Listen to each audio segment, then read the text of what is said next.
คนบ่ออกจากบ้านบ่เห็นด่านแดนไกลคนบ่ไปหาเฮียนบ่ฮอนมีความรู้อันที่เฮาจากบ้านเกินเมืองนอนมาไกลแสนไกลแน่นอนต้องมีความคิดฮอดคิดถึงเชื่อว่าทุกคนที่จากบ้านเกินเมืองนอนไปทำหน้าที่ต่างๆล้วนแล้วแต่เคยผ่านจุดนี้มาบายดีค่อยซื้อเซเว่นเป็นคนลาวอาศัยอยู่ในประเทศอังกฤษในคลิปวิดีโอนี้จะเป็นการนำเสนอเกี่ยวกับการมาประเทศอังกฤษซึ่งบ่แม่นครั้งทำอิฐของเซเว่นจะเป็นครั้งที่3แล้วการที่จะเข้ามาในประเทศนี้การจากลาในครั้งนี้ก็ยังบ่ฮู้ว่ามื้อใดจะได้กลับตาวโค้งขึ้นมาหาพ่อแม่อ้ายเอ้ยน้องอยู่บ้านเฮาอีกเทื่อยังบ่ฮู้เลยว่าการเดินทางไปประเทศใหญ่เมืองไกลสีวิไลดินแดนอันเน็บหนาวนี่หรือว่าความหวังข้างหน้านี่จะสมหวังหรือบ่สมหวังจากทุ่งหญ้าทุ่งนาที่แบบเคยอยู่เคยอาศัยเคยเฮ็ดเคยทำมาหากินไปพบผู้คนสถานที่ใหม่ๆคนใหม่ๆซึ่งบ่ฮู้ว่าเขาเจ้าจะใจดีส่ำใดคนละภาษาต่างคนต่างภาษาซึ่งการเดินทางในครั้งนี้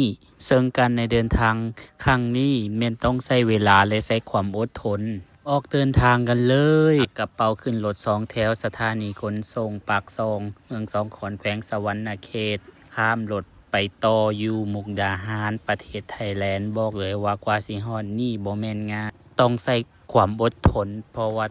จะได้เดินทางหลายมื้อจากนั้นก็มุ่งหน้าไปสะหวรรณเขตเป็นสถานีขี่รถสะหวรรณเขตซึ่งจะเป็นสถานีเชื่อมต่อโดยสารระหว่างประเทศไทยและก็ลาวซึ่งจะข้ามไปในประเทศไทยก่อนเพื่อจะเดินทาง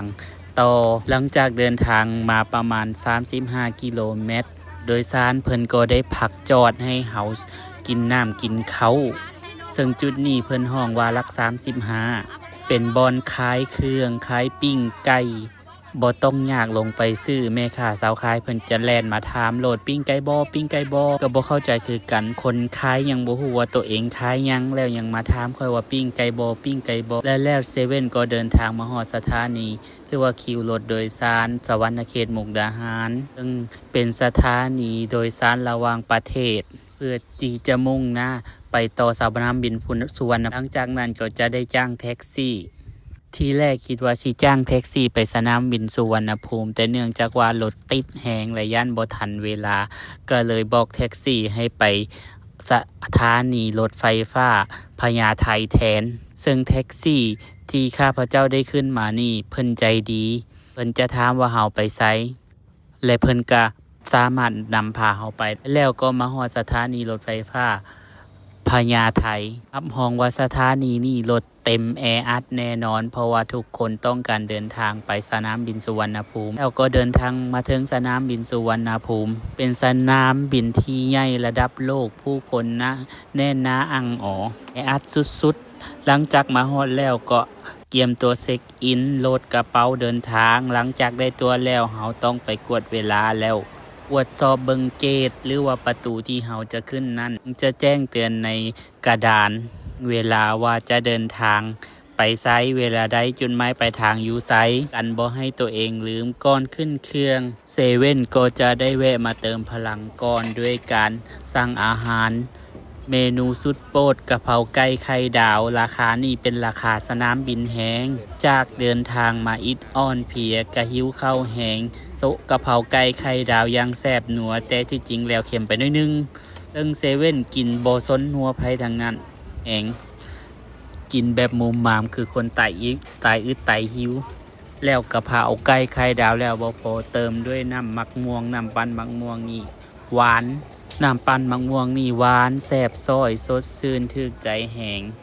เบิ่งหน้าเบิ่งตาเซเว่นกันแล้วก็ฮู้เนาะว่าอาหารเป็นจังใดแซ่บแหงเค็มแน่แต่ว่าก็แซ่บบวกกับตัวเองหิวมาหมดคืนแน่โซะเข้าไปบ่สนหน้าสนหลังบ่สนหัวไผทั้งนั้นกะเพราไก่ไข่ดาวเป็นอาหารที่เซเว่นมักที่สุดกินยามใดก็บ่รู้สึกว่าตัวเองสิเบื่อเพราะว่าไปอยู่ไสจะอยู่หนแห่งใดของเขตใดก็คือต้องได้สั่งต้องได้หามากิน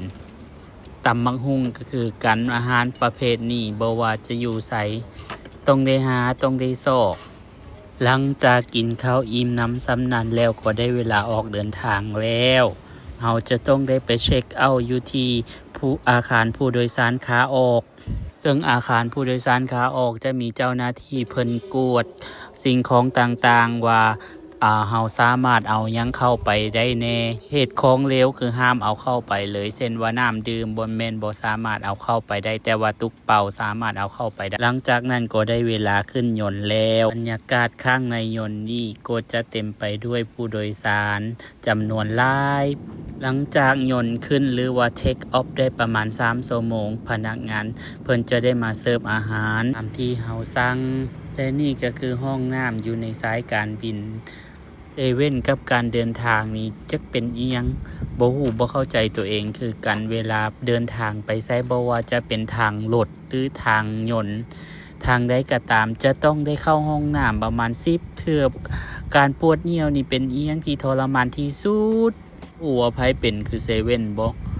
ในขั้นตอนการเข้าห้องน้ำอยู่ในเทิงยนต์นี้จะสังเกตเห็นว่าตัวภาษาอังกฤษหรือว่ามันสิเป็นแถบสีเขียวๆนะเพิ่นฮ้องว่า vacant แปลว่าว่างเนาะถ้าเป็น occupy แปลว่าบ่ว่างมีคนเข้าอยู่ดังนั้นแล้วไผหรือว่าคนใดที่ว่าเริ่มต้นขึ้นยนต์ก็ให้สังเกตเบิ่งจะได้ฮู้และนำเอาไปใช้การเดินทางของเซเว่นแม่นต้องได้ใช้เวลาประมาณ11 ชั่วโมง 30 นาทีซึ่งเป็นเวลาที่คาดการไว้เพราะว่าเป็นการบินตรงบ่ได้หยุดจอดพักในไซและบ่ได้แวอยู่ในไซบ่ได้แวเปลี่ยนเครื่องอยู่ไซตามที่เฮาจองไว้ในปียนต์นั้นเฮาอยากฮู้ว่าเฮาบินฮอดไซแล้วเฮาสามารถกวดเบิ่งได้อยู่หน้าจอมอนิเตอร์เลยซึ่งจะบอกข้อมูลของสายการบินอากาศอุณหภูมิระยะเวลาความสูงหรือว่าสามารถเบิ่งหนังฟังเพลงได้ซึ่งจะมีหนังไลฟ์หรือว่าเล่นเกมก็ได้ในมอนิเตอร์นี้ก่อนที่ยนต์จะลงจอดประมาณ3ชั่วโมงพนักงานสายการบินเพิ่นจะได้เสิร์ฟอาหารอีกครั้งซึ่งเมนูอาหารเพิ่นจะเสิร์ฟตามที่เฮาได้สั่งและนี่คือเมนูอาหารที่เซเว่นสั่งอยู่ในยนต์บ่ฮู้ว่าผู้อื่นเป็นแนวใดสำหรับเซเว่นเวลาเดินทางแม่นท้องมักหิวตลอดดังนั้นต้องได้เกี่ยมของกินขึ้นยนต์พร้อมและนี่คือหน้าตาเมนูอาหารของเซเว่นกะเพราไก่ไข่ดาวอีกแล้วอยู่เทิงยนต์ในเมนูอาหารเพิ่นจะรวมมาทั้งโยเกิร์ตทั้งผลไม้และก็ทั้งของหวานการเดินทางก็มาฮอดมาถึงสนามบินฮีโธรแล้วพนักงานสายการบินเพิ่นก็จะได้มากวดความเรียบร้อยอวดผู้โดยสารว่าให้ปรับเบาะเพื่อความเรียบร้อย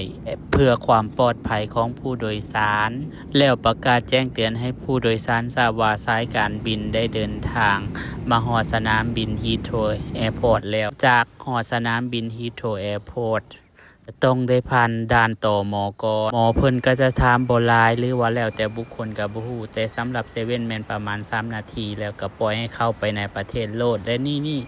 ก็คือสนามบินลอนดอนฮีโธรนี่ก็คือเมืองลอนดอนในประเทศอังกฤษซึ่งเซเว่นจะบ่ได้อยู่ในลอนดอนเพราะว่าเมืองที่เซเว่นจะเดินทางไปถึงก็คือคอนโว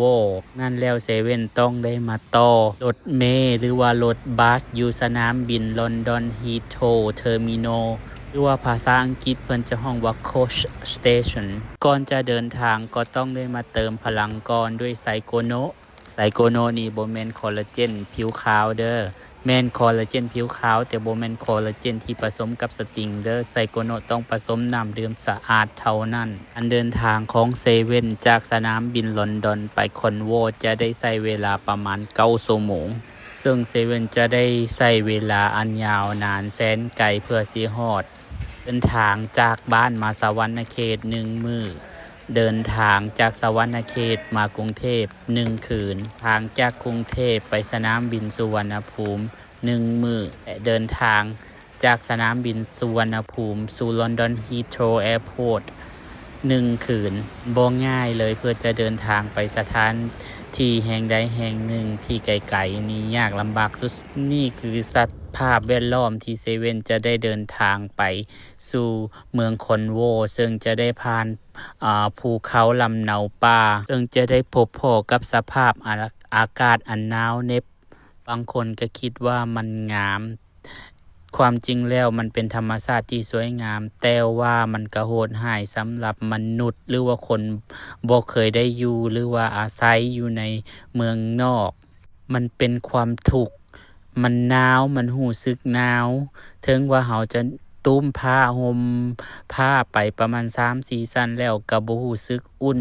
เพราะนี่คือเมืองหนาวนอกจากเฮ็ดให้เราหนาวแล้วความรู้สึกของเราก็ยังหนาวเข้าไปเติมอีกมันเฮ็ดให้เราคิดฮอดบ้านคิดฮอดเรือนในช่วงเวลามาทำอิฐนี่คิดฮอดแห้งอยากกลับแต่บ้านเพราะเราบ่คุ้นชินเราบ่เคยได้อยู่แต่ว่าในเมื่อเรามาแล้วเราก็จำเป็นหรือว่าจำใจต้องอยู่ให้ได้และแล้วเซเว่นก็ได้เดินทางมาฮอดเรือนแล้ว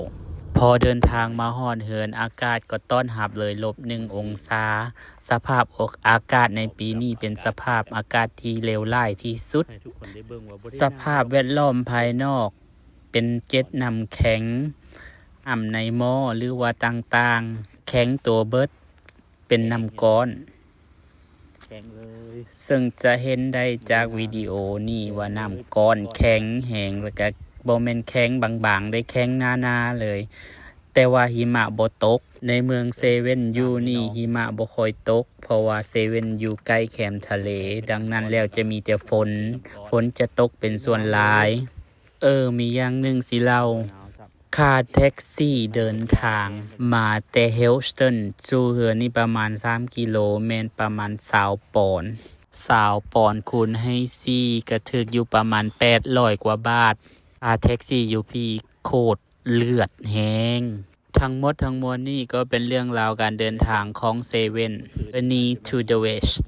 ขอขอบใจทุกคนที่รับชมคลิปจนจบบ๊ายบายทุ่งหญ้าลาเวนเดอร์บ่ไหวยอมสภาพอากาศมื้อนี้อยู่ที่0 องศาตอนเช้า